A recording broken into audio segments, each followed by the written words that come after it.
ay magtutudlo sa isla sa Camotes nga nagkugi og printa sa hulagway sa iyang mga estudyante ug gipapilit sa mga lingkuranan sud sa classroom aron iyang mabatyagan ang ilang presensya. Ang report ni Femery Dumabo.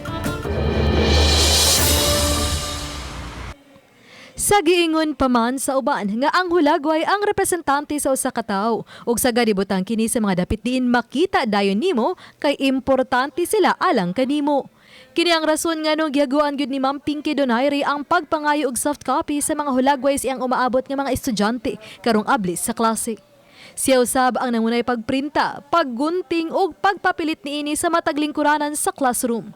While nag-prepare ko sa ilang mga modules, and nag-prepare po ko sa names nga i-paste sa ilang chair nga dali ang pag-identify na ko nila or dali sad maka-identify ang parents sa kadang muanhi sila sa school para makuha sa ilang modules.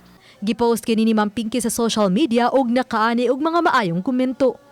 Grade 2 teacher si Pinky sa Adela Elementary School sa Puro Islas sa Camotes og 25 ka tuig nang nagtudlo. Lisod ang internet connection sa ilang dapit ug dili usab ka afford og mga gadget ang mga gidikanan maong misagop sila sa modular distance learning sa ilang klase. Hinuon usa na sa plano sa tunghaan nga moduaw sila sa kabalayan aron mahimamat usab ang mga tinun-an pipila sa usa ka bulan. Happy pod ko ba nga makaila pod ko nila kay feeling nako nga mura ra pod mi naa sa normal nga klase nako. Mag-pray lang mo nga kanang ma-back to normal na ta para magkakita-kita na ta diri. Ang gihimo ni Ma'am Pinky usa lang kapag pakita nga sagad sa mga magtutudlo nagunahuna gyud sa ilang mga tinun-an nga susamag ilang kaugalingong anak. Uban ni Cleofer Lumayag, ako si Femery Dumabok. Balitang Bisdak.